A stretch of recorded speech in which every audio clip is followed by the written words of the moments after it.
back to 40s and free agents. I'm Gregg Rosenthal. I'm here with Daniel Jeremiah. And if you're new to the show, we are coming at you now every week. In player acquisition season, it's not just about the draft this time of year, DJ. We're looking at free agency. We're looking at trades. And now you've got me as a part of your life every single week through the draft. Are you looking forward to it? I am. I don't know. I'm not smart because I went to Appalachian State, but I know, when they send those rockets up to space and it's kind of going up nice and slow, then they drop all that stuff and then it just really takes off. Like now is the time where we really take off. So okay. You went to Tulane. You explain that better, but that was my image. Oh, no. Tulane was a safety school for many people, but it is a college football powerhouse now. And so that's what we stand on. Okay, this show. We're not going to get your draft takes. That's kind of what I want, but you're warming up to that. The college football playoffs are on. You can listen to Move the Sticks, obviously, for some of your takes there. But for this show, this week, what we're going to do, we're going to look at some of the rookies that are playing in these playoffs, just ones to keep an eye on. We'll pick our offensive and defensive rookie of the years. I hope you have a ballot because they asked for a ballot. It's 1, 2, 3. It's not just one guy. No, I've got a ballot. Yeah. I want that AP vote. I found out who has the AP votes at the NFL media now that they're allowing that, and I'm not happy with it. And then we're going to go over some free agents of the teams playing in the playoffs for fans that are maybe knocked out to look ahead and start scouting guys they could add to their team. I'm so excited, man, to get this thing back going. And I will give you one draft nugget before we get on to all these rookies. But we're NFL affiliated, obviously, currently, and so we usually wait until we get past the deadline for everybody to declare before we jump in full boat with the draft stuff and talking about who could go where and get the underclassmen aspect of it. So I try to speak in code, which I think people are going to get, but our buddy Patrick Claybon not catching what I was putting down on TV the other day because he was like, "What do you think in the top 10?"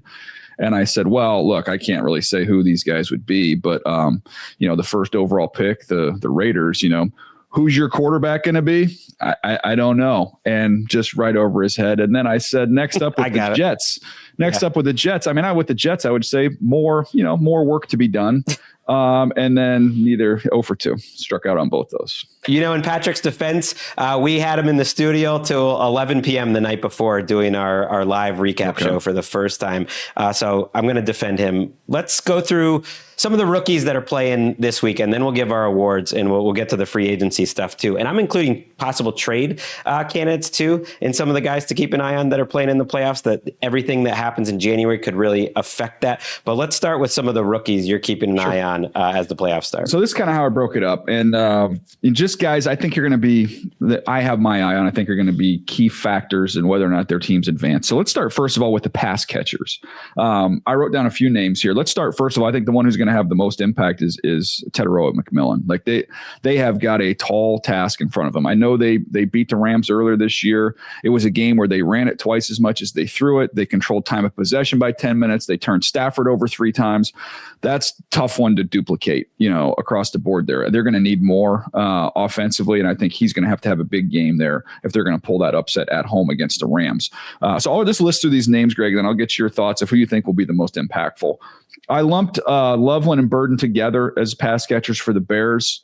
2 guys have really come on strong in the back half of the year. Green Bay can't rush the quarterback. I think they'll have an opportunity to have a big day in the passing game. I like both those guys. For the Chargers, I put Gadsden in there. This is, someone now you've got everybody fresh. They rested guys last week. We'll get to another rookie for them in the running side of things as well. But I think working in the middle of the field, some key third downs, Gadsden could be a nice piece.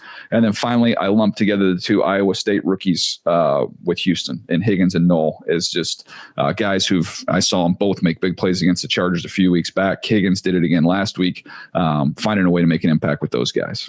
I think what's fascinating about that group is how, especially T-Mac and then the 2 Bears rookie pass catchers, are who the offense is really built around.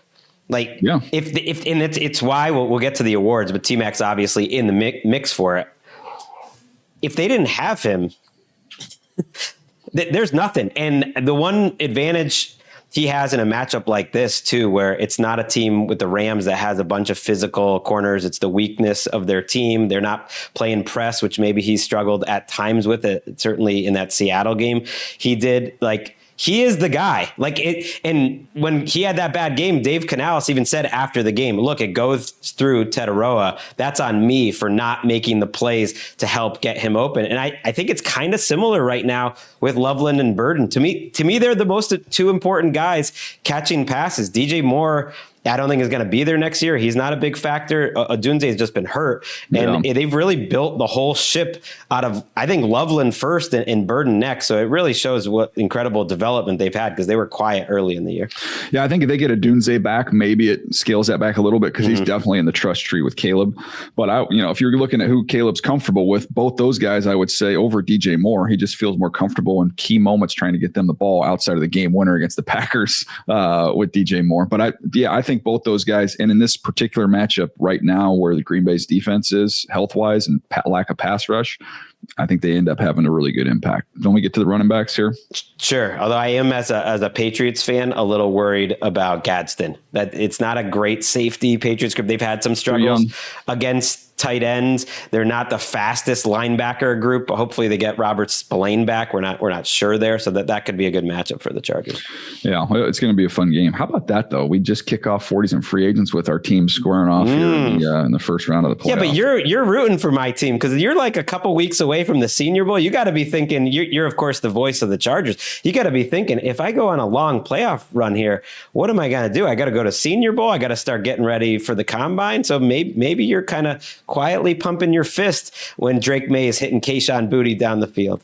I just want at one point in time to be around MJD when he's wearing that Super Bowl ring he got for calling Rams games, and just pull one out of my pocket and say, yeah, I got one too, but I'm not going to wear it. I call the games. I don't play for the team, MJD, and put it back. Just kind of quickly just slide it right back into my pocket. That's what I'm looking for here. It would be cool. It is a game. I don't have mixed feelings, but if the Patriots win, I'm going to be annoyed for Justin Herbert and all the clowns that talk about him. And if the Patriots do lose, I'll be happy. They're kind of my number 2 AFC team. So either way, I win. There you go. So these runners, speaking of the Patriots, Travion Henderson, in terms of just the big play potential, he's a big factor and someone who stepped up on the big stage in college. So I just go back to that Rose Bowl where he was popping long ones. You got Monangai adding to that Chicago, nucleus of rookies that are going to have a big impact here. Omarion Hampton, I thought it was big. He got a rest last week against Denver, so he'll be fresh. So it's going to be fun to watch those two rookies in that game in Foxborough. And then the two guys I'll lump together, Woody Marks and RJ Harvey. Excellent, kind of undersized backs who can do some things, not only run the ball, but catch the ball out of the backfield can have an impact there. Obviously we won't see Harvey this week. We have to wait, but he'll be rocking and roll when they get to the next round. Yeah, I think Harvey and their running game in general is kind of the X factor for that team. You just saw your Chargers backups hold Harvey to under 30 yards on 15 carries, and that could be the fly in the ointment for them if they can't get the running game consistent. Although I've liked what I've seen out of him. You bring up Travion, and watching this Chargers defense from the outside, like that seems like the Patriots' big play best possibility is actually getting Travion Henderson. And he's had a lot of big plays this year, whether it's in a dump off or for a big run to go long, because they're a very tough team to throw the ball deep against. And that's basically the Patriots' specialty. They almost remind me a little bit of the Ravens. I don't know if you would agree in that. Like they're a good offense, but they really rely on 4-play drives. They are not like a 12-play drive type of team. Yeah, and that's going to be the fascinating part of it, because the Chargers are, outside of that start of that Houston game, are a team that's going to make you have to march the ball down the field. So, I mean, that can be very simply how that game's decided. And we can get into the matchups. We'll have time to do that in terms of the veterans that we're looking for here. But actually, I'll give you one right now, because I'm going to switch to some of the offensive linemen. I'm not going to do many here. I'm just going to give you a few. I'm going to go Gray Zabel, who has been dominant. That game, by the way, watching that tape back, Seattle's offense against San Francisco's defense, I don't know that there's a more athletic combo right now than Sundell, the center, and Gray Zabel. When they get out in space and run, I mean, they are incredibly athletic. And Zabel's he's already emerged one of the best guards in football. He didn't make the Pro Bowl, did he? I don't think he did. That performance, though, might have gotten him some. Could he even get some Rookie of the Year votes? You can vote for 3 guys. It's not that crazy. He is really good. Will Campbell coming back is big for the Patriots. I haven't got a chance to finish up the tape from last week. I know he didn't play the whole game. I just watched their pressure reel and stuff, which he did not show up on, and looked like he was moving well. But that's going to be a challenge for him because the knock on him obviously was the length coming out. How is he going to handle guys who can get to him? And the Chargers are a power edge rush team outside of Owe, who's more, trying to win with speed. But when you've got Tui Pelotu and you've got Khalil Mack, those are 2 of the heavier handed, power rushers. So he's going to have a big say in keeping Drake May upright. And I think that'll be one of the big keys to that game. And then I don't know what health wise where Ursary is.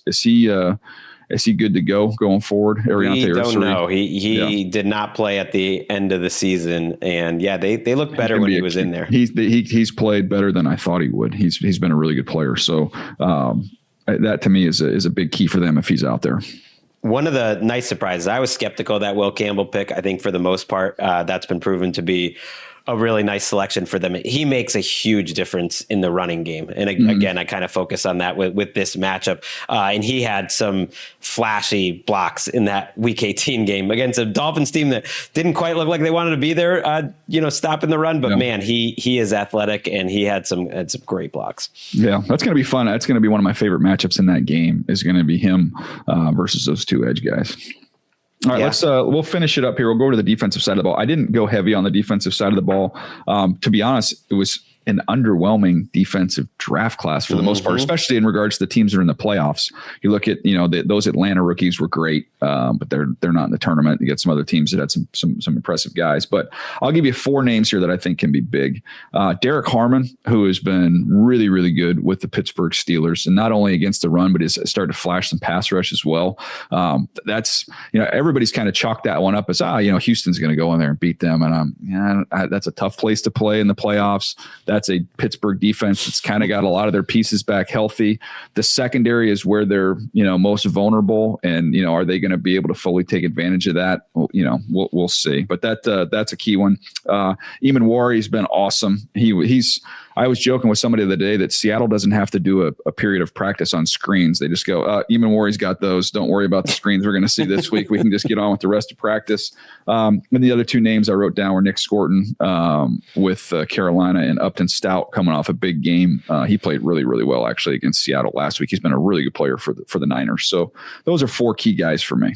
Scorton's come on of late. I was thinking about 40s and free agents from a year ago when you were talking about him as a guy who had potential. He was sort of on the borderline of your top 50, and man, they need some production out of some young players. And late in the season, he's kind of come on as, other than Derek Brown, they don't have a lot up front. He's kind of their key guy. If someone's going to make a play up front, it's probably going to be Nick Scorton. So that's a good shout out. And you're right. It's not a great defensive rookie class, especially with these playoff teams. Which was supposed to be. It was supposed to be a really good defensive class. And another reminder too, hey, be patient. I saw some people freaking out about certain players, and you can go through history and find a whole lot of guys that it takes a little time. So just be patient on these guys. Your guy Josiah Stewart had a big play last week and has been popping up as a situational explosive pass rusher guy for the Rams. So, okay, well, you kind of alluded to some of the guys maybe that would be on your awards ballot. I guess, I worked harder on this. I came up with a ballot as if I was an Associated Press voter. They ask for 3. You don't have to make an order on the fly. But I settled on my offensive Rookie of the Year ballot. Let's start there. I went with T-Mac, number 1. Yep. I ultimately think if you don't play the whole season, Tyler Shuck is obviously an option. I think the bar has to be so high. For me, it's just like 17 games versus 9 or 10 games, to me, that's just a big difference. And to me, T-Mac was the centerpiece of an offense that was surprising. And so he is my number one pick. It is really tough after that. I actually went Travion. You did. Okay, go ahead. What? Who did you think I got? No, Travion's good. I actually went Shuck and then Dart. So I went quarterback heavy.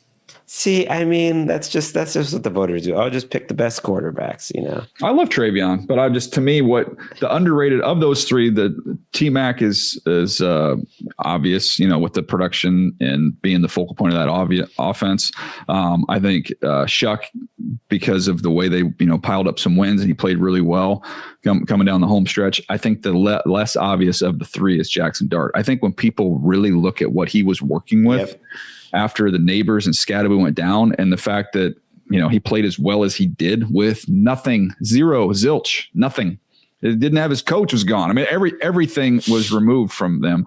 And the defense had underachieved all year long. So I think what he accomplished after, in and out of concussion protocol most of the season. But when he was out there, I thought he was really impressive. I think the way he closed the season, because everyone was not watching the Giants at that point, kind of fell under the radar, and he played well. You're absolutely right. If you just look at the numbers, like QBR and certainly some of the volume sets, like he actually had better numbers than Shuck. And it's why I decided to not put any quarterbacks on there for the hell of it, because it's not most valuable rookie. I hate the word valuable in MVP because it just means, of course Shuck was the most valuable. He turned that whole season around. He's turning the hopes of that franchise around. But to me, it mattered if you could play the whole season. So I went Travion. He ends up going over 1,000 yards from scrimmage. He turned a couple games around for the number 2 seed, one of the surprising teams in the league, one of the most efficient guys in the league per touch because of those big plays. And then I'm going to throw on, and there are some great options, by the way. Harold Fannin, went over 700 yards, like 70 catches. He's kind of fun. Certainly the 2 quarterbacks. But why not give a shout out to Armand Membu? Everyone I talked to around there and has watched that, and I've watched, some of him.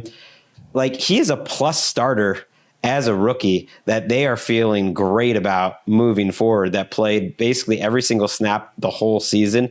And so why not be the change you want to see in the world? Maya Angelou there for you. There you go. Nice why not put some offensive linemen on there? Why not throw just Membu? Give him a shout out. By the way, I was obviously a big fan of his coming through the draft process. He played well. That stat, by the way, I cannot get out of my head. Did you see the stat that was floating around the internet about how their leading receiver, the yards that Garrett Wilson had? It was under 400, it was right? In the 300s, and he hadn't played since week 6. I mean, some of the stats to pull from this Jets season are like, they're hard to fathom. Right. And it just shows you how, like, you can be great at one premium position because they're pretty great at tackle. There aren't many teams in the league that would take their tackle situation over the Jets, but that's only going to get you so far. Yeah, no interceptions is famous, of course, but a friend of the show, Aaron Schatz, he's been doing the DVOA kind of overall efficiency numbers. Nothing's perfect, but they evaluate it, strength of schedule, all that. He had them as the second worst pass defense since 1979. That's awesome. And if you took out special teams where they were elite, they were actually one of the best special teams units in years. If you took out special teams, they were one of the worst 5 teams, period, since 1979. So that's hard. That's hard to believe. Can I guarantee you, by the way? Yes. $5. Let's just, we could just do lunch. That I guarantee you we have the same 3 names for defensive rookie of the year. Guaranteed. Oh, I don't think we do, because I went with a fun one. So I'll take that lunch at the huddle. Or maybe we did. I don't know. All right. Who are yours? You give me your 3 in order. In order. Schlesinger is my winner. Same. Pierce is my number 2. Mm-hmm. And Eamon is my number 3. I had Eamon as well. I decided Pierce had double-digit sacks, didn't he? I decided to get frisky. That's fair, and I'm sure he's going to get a lot of votes. And I put Watts in there. Yeah, okay, that was my 4th, but he was a really good player, and maybe I'm being a little, weighing the end of the season too heavily. But those 2 games, 17 and 18, because I watched all of Falcons Saints, because I'm just that sort of guy. I love that game. He was awesome in that game too, and he was really good all season. So I just gave him a little love on my pretend ballot. I'll buy you lunch, but he was my 4th. Played well. Pierce The would have been Falcons right got there. some good rookies. You know, it's interesting going back through and right when the draft ended. I think the two that I had as the best draft classes, it was San Francisco it was New England. I think was number one, and then was it? It might have been the Bears. I can't remember. It was like literally these teams were led by their rookies. Like these teams went off with what they accomplished with that. Didn't do Terry Fontenot any good, and it's not going to do the next GM, I guess, that much good that he doesn't have a pick, but he does have James Pierce, which you'd probably at this point take. I know Rams fans are like, and everyone made fun of them for that trade, partly because you just don't know if the player is going to work out or not. But now after the rookie season, like, would you rather have a mid first round pick in 2026, or would you rather have James Pierce? I'm putting you on the spot. I'd rather have James Pierce. With what you saw there. But no, it was the Browns was my other one. So it was New England and Cleveland, and both those rookie classes ended up being awesome. Give some hope there, especially Cleveland. They already have the accomplishments in New England, but in Cleveland, get some hope for the future. Well, that is the first Daniel Jeremiah sly pat on his own back of the season. I'm looking forward. Well, they had tons of picks, so volume helps. Hard to do that. It was a good job by you. It was a good job by them. It was a good job by you. We're going to take a quick break, and we're going to come back. We're going to talk about some of the free agents. I've heard a lot of trash talk about this free agency crop, and there's some truth to that, but there's also possible trade candidates. We'll come back with some players to watch in the playoffs if your team is looking for some player acquisition bonus this offseason. Also, one other quote from Maya Angelou: "Don't be a jerk."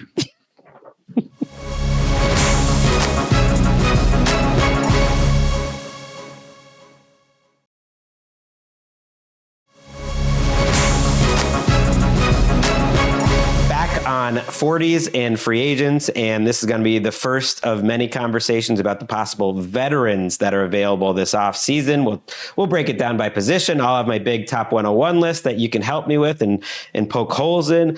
But I think trades are also a big part of this time of year, increasingly so, especially if there's not a lot of free agents. But I got to tell you, like, let's just start with Philadelphia. Like, there are some really interesting free agents that are going to be available this offseason.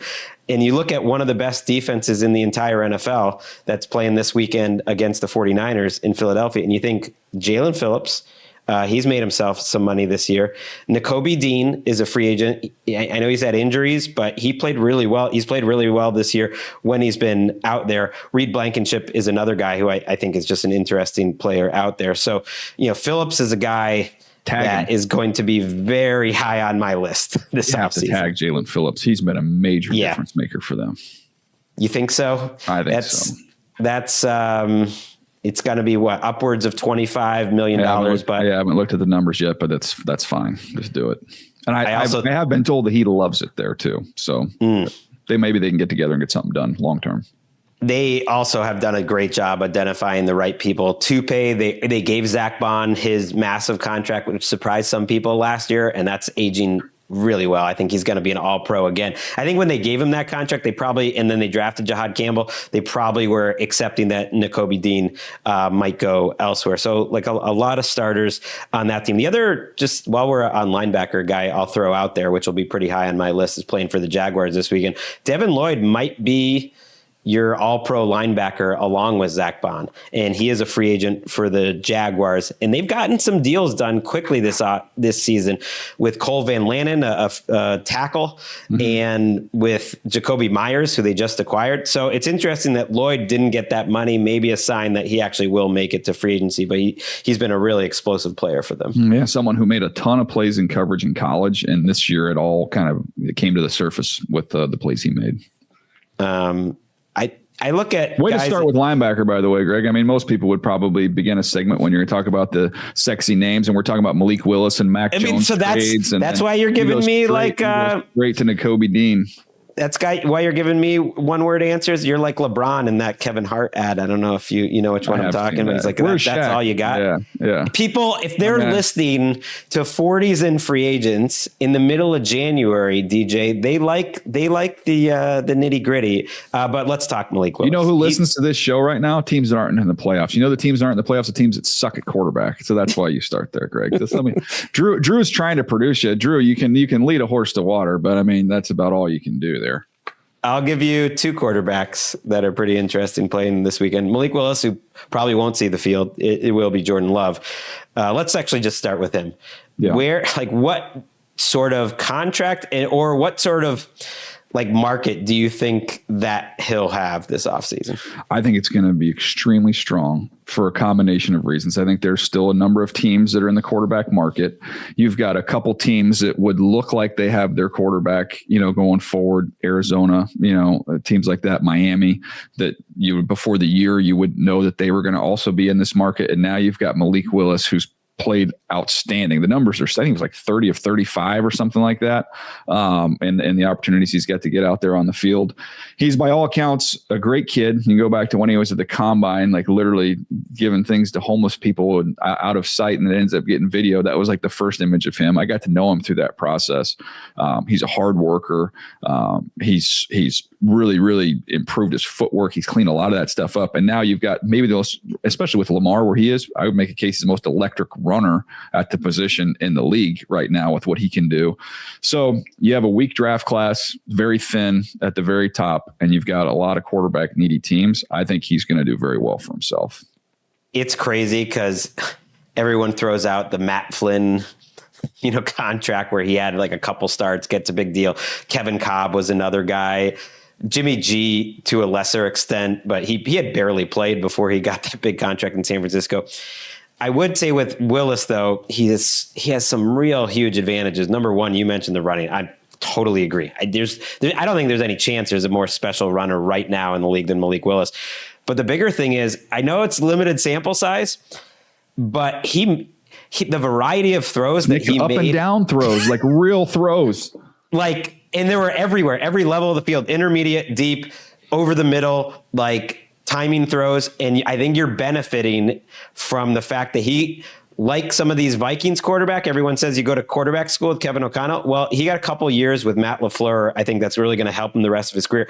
And he is going to be a free agent. There's nothing the Packers can do in this situation. They can't franchise tag him. They can't afford to keep him because the money, it could get to what around Darnold got last year. And I think he could end up eclipsing that with a very thin resume, but just because of the sheer demand and the lack of what's out there. Here's a question for you. If you put Darnold into this class, then he would get more money too. There's now more openings and less quarterbacks available. If you're Minnesota, you're not paying JJ McCarthy hardly anything. Mm-hmm. I know you've seen him. You have all the crossover tape there inside the division and everything else. I mean, that would be awfully tempting if I were them. That is one of the names I wrote down. You said them all basically now. Arizona and Miami certainly would be a possibility, but Minnesota would be really interesting and wouldn't totally shock me.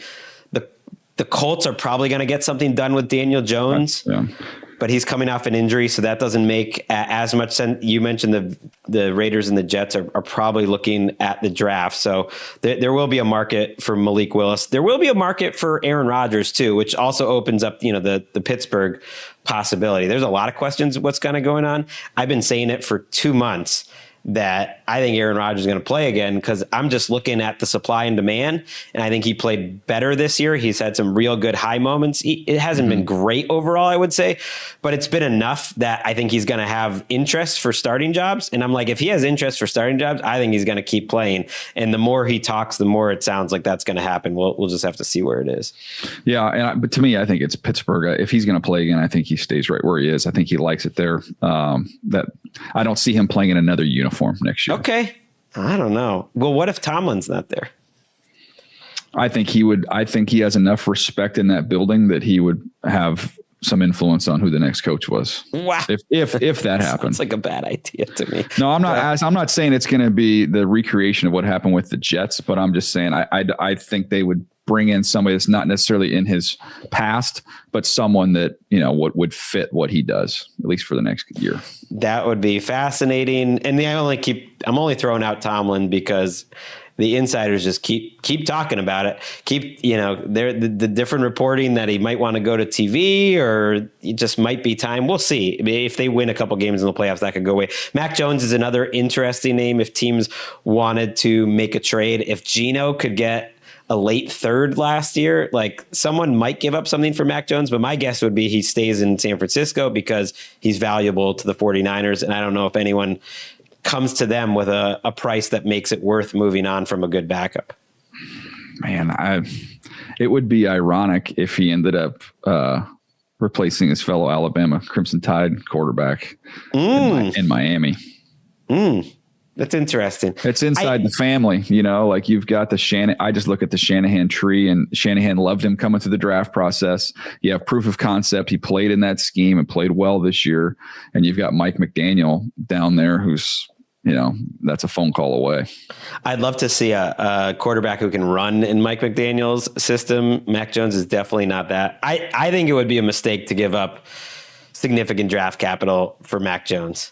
I think because you're a Patriot and you're just going to always hold on to the struggles after Josh McDaniels left. That's not true. See, this is how I knew you weren't, grinding on NFL, around the NFL podcast back in the day. Cause I was a big, I always said, that, by the way, it's, they're in the archives. You can check it out. It was a great podcast. Podcast, huh?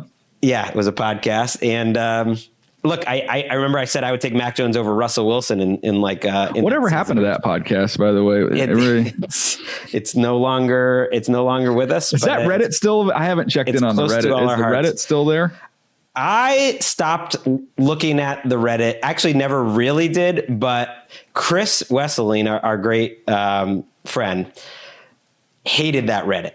And because they turned against him at some point, and he would MF that Reddit, and he would say, and anyone that could make Chris that mad. I've never seen him. I never saw Chris that mad. Yeah, anyone that could make him that mad, I was just like, I'm never looking at that ever again. But respect to everyone who's still out there, because now you just got me in trouble. This is going to make it there. Yep. Let's talk. I don't have any problem with you guys on Reddit, so just come on over to Move the Sticks. I got no problem. It's just you got to know what's good for your process, your mental health. For me, it's a no look. Helps. Rashid Shaheed, and I'm going to talk some playmakers here. Rashid Shaheed, Alec Pierce, Raheed Shaheed. Let's go. What do we got? I mean, Alec Pierce is not in the playoffs. I think it was supposed to be guys who are watching in the playoffs. Yeah. Okay. But Rashid Shaheed and Kenneth Walker are two explosive Seahawks players that are going to be near the top of my list. And Shaheed might be kind of threading that needle where I don't know if Seattle's gonna be the team that gives him that contract. They have the advantage that they have him in house, so they can sign him first. But he will make a lot of money because there just aren't many players with his kind of speed in the league. And the versatility and impact on special teams, throwing that into the mix as well. He's made a major difference. I think that's John Schneider's most under the radar best move that he's made over the last calendar year. I think he literally could be the difference of them winning the Super Bowl. Wow. And Kenneth Walker is a guy who, he'll have some negative runs in there, but I think this was his best season overall. And they are going to have a lot of people, actually. They have a lot of free agents that'll be available. Reek Woolen, a lot of their secondary is actually available. Some of these guys that have played well for them, Kobe Bryant, Josh Jobe, are going to be available too. But Kenneth Walker is part of a pretty deep running back group that's going to be available, including Travis Etienne. What was your feel of Travis Etienne coming out, and kind of how do you see him now? You watched him run all over the Chargers, if I remember correctly, in that game in person. Yeah. Give me the draft year real quick, because I want to pull that up. Well, it would have been 21, right? Is it 21, not 22? Unless, they gave him the 5th-year option. All right, let me see here. This is. It is 21. He was the 25th pick. Okay, ETN. Where did I have him here? Let me go by positions. All right, I'm pulling it up. Travis Etienne, he was my 19th player Mm-hmm. He ran 4.44 coming out at 215 pounds. Burst, contact, balance, physical runner, average wiggle, more hit it and go. He can work in the seams in the pass game, effective on swings. He's effective in attacks and pass pro. So I thought he was top 20 player and a really good value where they got him there. So there you go. And I always struggled with him. Like, he didn't seem like he was a great option on inside runs, like a little limited, and in the passing game, it didn't all come together. He's a player I think that's improved and runs tougher now. And this was his best season. Last year, he started making strides again. He's been up and down, but I think he's made himself some money with the way he's played this year, because he's the capital D like dude on a really explosive offense, and he's a tough player. Yeah, no, I like that one a lot. Those are good. Those are good backs. Kenneth Walker pairing up with Charbonnet, I think, has been big too. I think they balance each other well. I mean, you scared me from like mentioning some of the guys in the weeds here, because I know you don't like to, talking real football, like Zion Johnson or the entire Bears secondary. Going to make a lot of money. He's played really well this year. Is he going to make a lot of money? That's you're going to send me your list, and I'm going to go, Greg. He's going to make more money than you think. I will. And quickly, I don't need your comments on these, but like, there aren't many offensive linemen that are going to be available. So some of the ones watching, if you're looking for, like, both Bills guards who have been pretty solid over the last few years, Edwards and McGovern, they're both free agents. They've been together forever. Rasheed Walker is a left tackle for the Packers, who's probably going to make some money. Edwards is going to make more. Really? Yeah, when we get there. But go ahead. That's good. But I wanted to go back to kind of the sexy names as we wrapped up here. Yep. They already left the podcast, but go ahead. Two potential trade candidates. AJ Brown, do you think, knowing everything you do about that building in Philadelphia, how everything went, that he is going to be a Philadelphia Eagle next year?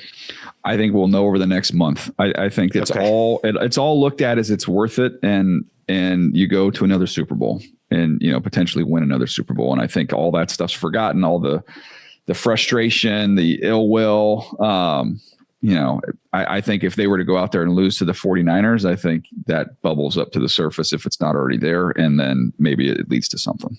It might be something, though. They also, I know he's only 28 years old. Man, it seems like he's older than that. He'll be turning 29 before next season.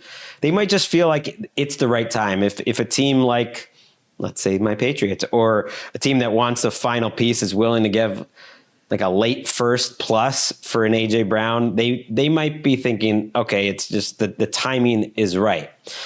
The other one I wanted to throw out is a name hasn't been talked about a lot, except in San Francisco.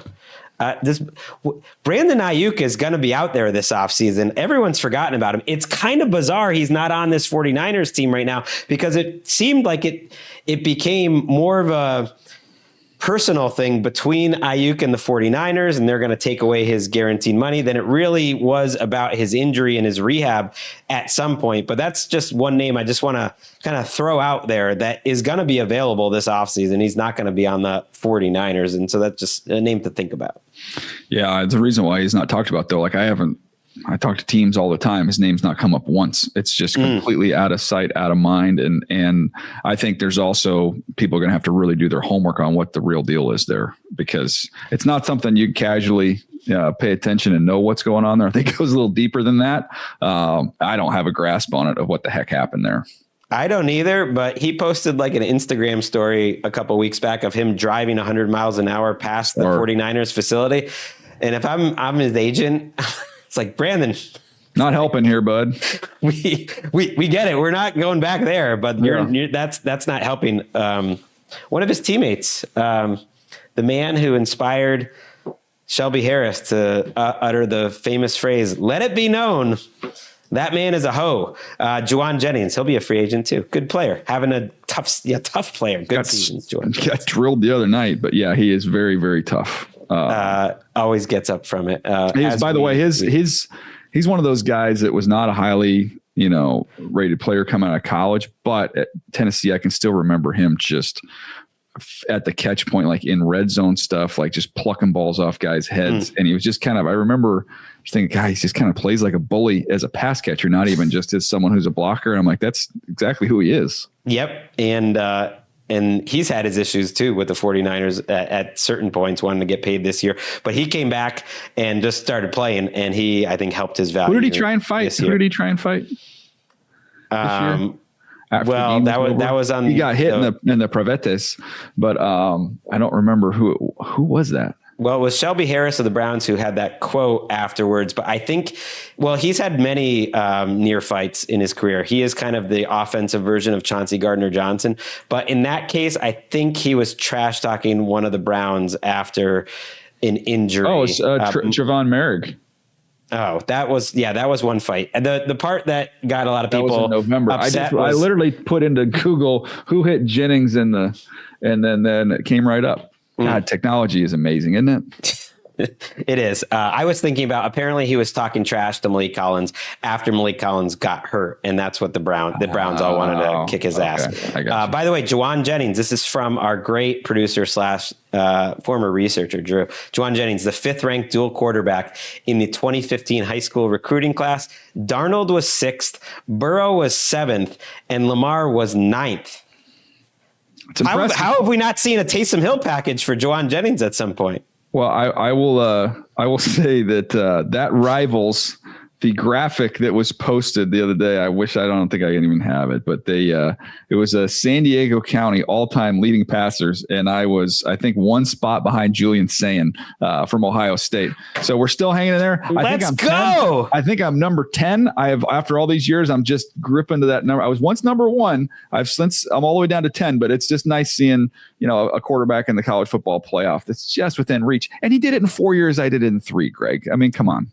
Did you call him like Blake Bortles reportedly called Trevor Lawrence and congratulated him on passing him in the all-time franchise touchdown record for the Jaguars? I did not, but I did get a letter when I was in high school because of that pass, and I believe I'd have to go back and look it up. It was Mark Malone, the old quarterback for the Pittsburgh Steelers, was the all-time leading passer in San Diego, and it held for a long time because he was like in the 70s. I broke it in 95, and then the passing era took off, and I am clinging to life on the bottom of that top 10 list at this point. Well, that's cool. You got one more last bit of glory. I need to see that graphic, and yeah, you can get rankings on other shows. You can't get stories like that. San Diego County all-time leading passers. That's why people are tuned in to hear Greg break down the linebacker class and free agency, and to hear my high school stories. I have so many more names, and we don't need to do it because we have 3+ months ahead of us to talk veterans and to talk the draft. Let's get out of here, DJ. We will see everyone next week. We're going to be dropping these shows on Tuesdays. This was 40s and Free Agents draft and free agency season just getting started.